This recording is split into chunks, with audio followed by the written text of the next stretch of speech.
Seja muito bem-vindo a essa série que vai te levar do zero até a entrega final da sua obra, passando por todo o processo de projeto e depois a execução da sua obra até você entregar tudo isso para o seu cliente.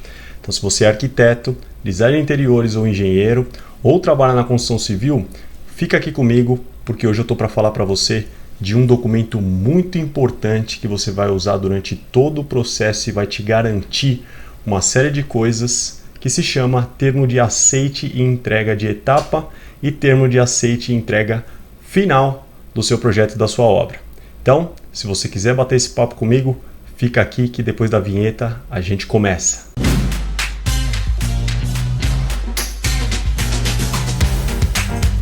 Vamos lá, pessoal, vamos começar mais esse tema aqui importantíssimo, documento simples. Vou te falar que é uma folhinha que vai mudar a sua vida completamente nos seus processos de projeto e de obra. Essa folhinha se chama termo de aceite e entrega. São dois documentos, na verdade. Nós estamos falando de termo de aceite e entrega de etapa e termo de aceite e entrega final. Como a gente aqui está simulando um processo de projeto que vai desde do seu desenho, lá, da concepção inicial até a entrega final da sua obra, nós vamos falar de alguns momentos onde você vai utilizar esse documento. Se você estiver trabalhando só com processo de projeto ou só com processo de obra, você também vai utilizar em alguns deles, então vai servir para você e vai fazer todo o sentido no final. Então fica aqui comigo porque você vai entender isso lá na frente, tá? Eu estou aqui com as minhas anotações para ficar bem didático para eu poder passar isso para você. Então, é o seguinte, o que é esse termo de aceite e entrega? Eu me lembro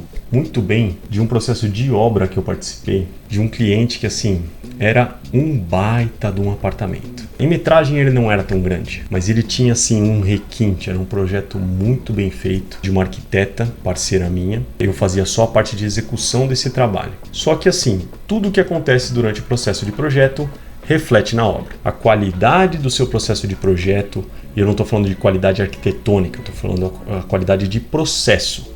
Quanto aquele projeto ele foi feito dentro de um processo controlado, de um processo onde todas as etapas foram aprovadas. Tudo isso vai interferir muito na sua obra, porque muitas vezes o seu cliente vai começar a tomar decisões que ele não teve a chance de tomar durante o processo de projeto na obra. Então isso vai muito da conscientização que você vai passar para ele de que enquanto você estiver no papel é o momento dele tomar decisões, certo? Esse termo ele é muito importante porque nesta obra que eu estou comentando com vocês e que eu me lembro muito bem, era para ser uma obra de 8 meses. Tá? Então imagina a reforma de um apartamento duplex que era para ser realizada em 8 meses, esse foi o contrato que nós fechamos. Eu vou chegar logo no final, que é para você entender o que aconteceu. Essa obra durou 2 anos. 2 anos. Então nós não estamos falando de uma duplicidade no prazo, que já seria algo absurdo de ser imaginado. Estamos falando de mais do que o dobro do prazo, porque as decisões não foram tomadas na hora certa. E por que as decisões não foram tomadas na hora certa? Porque o profissional que desenvolveu esse trabalho não se preocupou em aprovar e oficializar essa aprovação junto ao cliente nos momentos-chave do projeto. Então o que acontece? O cliente, no meio do processo, ele começa: eu vi isso, eu gostei daquilo, agora eu quero isso daqui. E aí o que acontece é o seguinte, é prejuízo em cima de prejuízo. O que vai acontecer é que você só vai patinar. Você vai dar um passo para frente e vai dar 2 passos para trás. E isso é um negócio que atrapalha muita gente, fora os prejuízos financeiros. Gente, era um baita de um contrato. O preço que eu vendi essa obra era um preço para assim, sair dando risada. Só que de 8 meses para 2 anos, sabe o que aconteceu? Eu paguei para trabalhar. Fui até o final, entreguei essa obra do jeito que ela deveria ser entregue, na melhor condição possível que me foi oferecida para que eu fizesse o meu trabalho. Tudo saiu satisfatório, só que foi muito doloroso. Foi um negócio que assim, acabou comigo, acabou com a minha equipe. Teve momentos da minha equipe não querer ir para a obra. Eu falava, gente, nós temos que ir lá, nós temos que terminar. Eu não entro mais lá. Você quer me mandar embora, você me manda, porque eu não aguento mais aquilo. Eu não aguento mais ter que refazer as coisas. Cada vez que eu vou lá, eu faço uma parte, eu tenho que desfazer para fazer ela de novo de outro jeito. Gente, isso daí é falta de conscientização do seu cliente. A gente falou de plano de comunicação, a gente falou de cronograma, a gente falou de uma série de documentos que conscientizam o cliente de que ele tem hora para fazer as coisas, tem hora para decidir, tem hora para não decidir. E minimamente, se você conscientiza ele e ele toma uma decisão contrária a isso lá na frente, ele sabe que ele está indo contra a regra. E aí existem regras para as coisas. Os clientes contratam a gente para realizar um trabalho e não para fazer as coisas do jeito que eles acham que a gente tem que fazer. Então eu tenho certeza que você já passou por momentos como esse. E eu vou te dizer como é que você não passa mais. Você não passa mais usando uma folha. Uma folhinha que você vai ter, que você não vai ter que viver mais isso. E essa folhinha ela vai entrar em momentos-chave do seu processo de projeto e de obra. Basicamente, a etapa mais importante é no processo de projeto. Lembrando, estamos fazendo um processo aqui da concepção arquitetônica até a entrega final da obra. Então eu vou falar de todo o processo. Onde é que essa folhinha entra no processo de projeto? Você foi lá, fechou seu contrato, montou seu cronograma, fez o seu plano de comunicação, fez o seu modelo de ata de reunião e pauta de reunião. Você está tocando o seu projeto. Fez o programa de necessidades, bem feito, já está lá no seu estudo preliminar, apresentou para o seu cliente, ele aprovou, você foi para a etapa de anteprojeto. Aí é que está o momento-chave. Quando você está entre o anteprojeto e o executivo, ou seja, quando você vai começar a desenhar os desenhos técnicos para a obra, você precisa de uma formalização de aprovação. Por quê? Porque você vai dizer nesse momento para o seu cliente o seguinte: olha, daqui para frente é só comigo. Daqui para frente eu vou pegar tudo que nós definimos aqui, vou transformar isso em pacote de desenhos técnicos para a execução da obra e as únicas decisões que nós vamos tomar lá na frente é se o formato do material vai ser assim, assim, assado, se a cor da parede vai ser assim, assim, assada. Então depende muito do seu projeto, se é uma construção, se é uma reforma, tudo isso vai interferir um pouco em quais são as decisões que você vai tomar durante o seu projeto executivo. Mas essas decisões elas são técnicas. Quais são as alterações que podem ocorrer durante o seu projeto executivo? Se você estiver fazendo uma construção, você vai ter interferências e compatibilização com as engenharias. De repente você projetou alguma coisa que o engenheiro estrutural vai falar assim: olha, não dá para fazer assim, temos que fazer assado. De repente o seu engenheiro elétrico vai falar assim: olha, aqui do jeito que você quer fazer é muito complicado, vai custar muito caro, nós vamos ter que mudar um pouquinho para ficar um pouco mais viável e entrar dentro do orçamento. Então você vai ter ajustes técnicos durante o processo de projeto executivo e não ajustes de decisão. Não ajustes de vontade das outras pessoas, a vontade do seu cliente. Eu não tinha pensado nisso. Agora eu quero aquilo. Isso é muito complicado, porque aí você vai pegar tudo que você já desenhou e vai ter que começar a redesenhar. Então os seus problemas começam a acontecer no projeto executivo. Agora vamos imaginar que além do seu projeto executivo, porque não houve uma conscientização do cliente lá atrás, no começo, começa a obra. E aí ele vai na casa de um amigo dele e fala: nossa, eu vi um negócio lá muito legal, que você não perguntou para ele no seu programa de necessidades, como nós já falamos aqui. E aí ele começa: eu quero essa automação, eu quero trabalhar agora com um sistema sustentável de reuso de água, eu quero... E ele começa a inserir coisas dentro do projeto. E você não previu infraestrutura para aquilo, você não fez desenho para aquilo. O seu projetista hidráulico ele não fez um projeto de uma cisterna. O seu projetista elétrico ele não fez uma compatibilização de energia que vem da concessionária mais uma fotovoltaica que vem lá da cobertura. E aí você está na obra, e aí você começa a ter que refazer.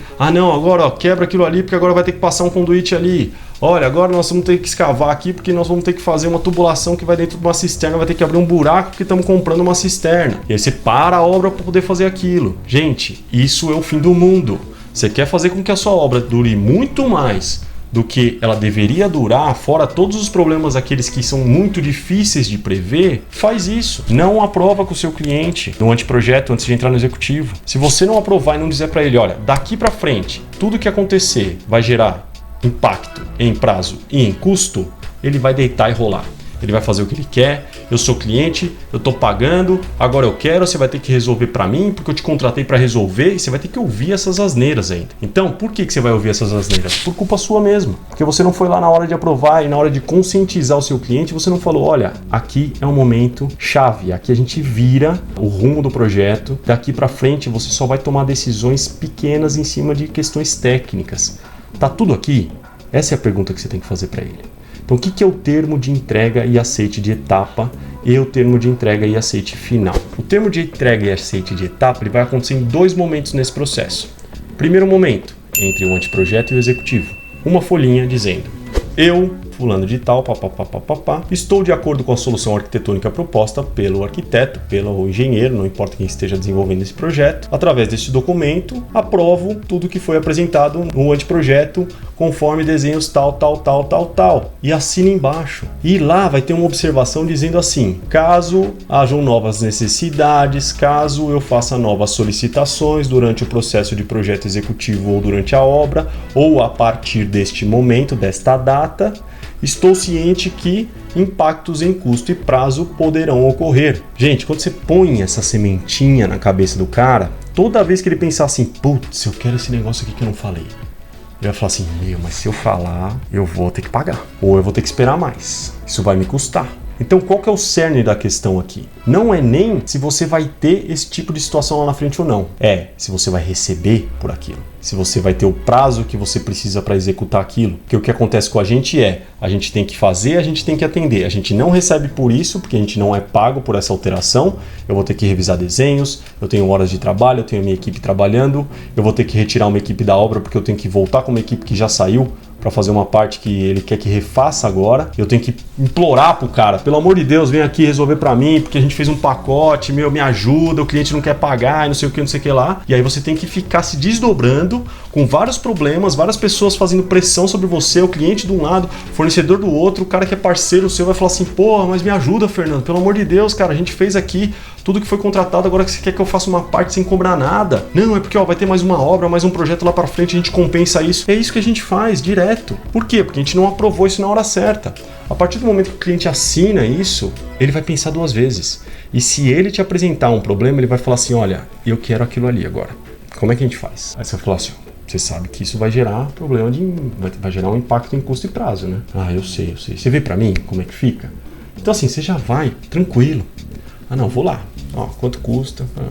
Se por um acaso for alguma coisa que tiver no projeto ou na obra que não impacte, que seja um negócio muito pequeno, você vai usar disso. Olha, cliente, é o seguinte, ó, aqui ia gerar um impacto assim, mas eu consegui segurar dessa vez.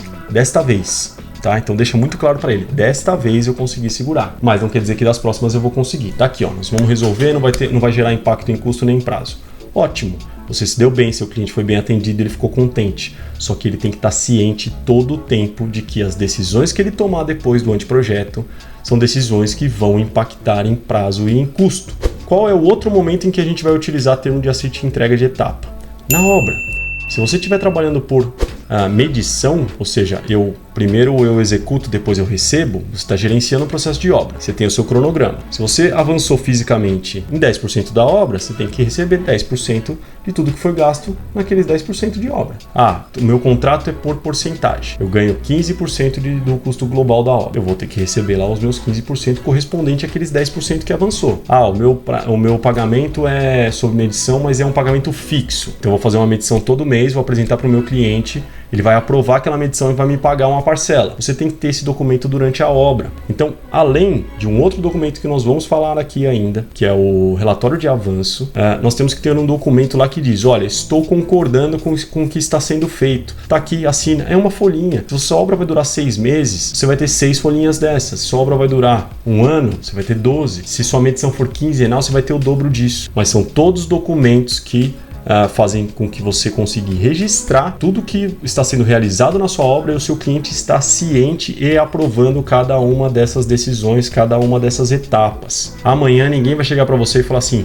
mas eu não sabia disso, eu não aprovei isso, não sabia que isso estava acontecendo, e aí você vai ficar de calça curta, você vai ser pego de saia justa. Então, gente, muito ligados nos termos de aceite e entrega que vão acontecer durante o processo. E depois disso, se você estiver fazendo só obra, ou só projeto, ou você estiver fazendo os dois, mas você tem essas duas etapas distintas, você vai ter o termo de aceite e entrega final do projeto e o termo de aceite e entrega final de obra. Por quê? Porque você tem que caracterizar que você terminou aquela parte do contrato ou aquele contrato inteiro. Mas Fernando, eu estou entregando as coisas, para que eu preciso assinar um termo? Ele já sabe que eu terminei. Não sabe. Ele vai te ligar, ele vai te demandar. Se você está fazendo só projeto, ele vai te ligar porque ele está fazendo a obra com outra pessoa, você vai ter que ficar tendo um telefonema, indo na obra, um monte de coisas que você não foi contratado para fazer. Você caracteriza que você encerrou, você pode até ter no seu contrato um termo lá dizendo assim, uma cláusula, dizendo, olha, após a entrega final, eu tenho 30 dias de atendimento a dúvidas e questões sobre a obra, se eu estou fazendo só projeto.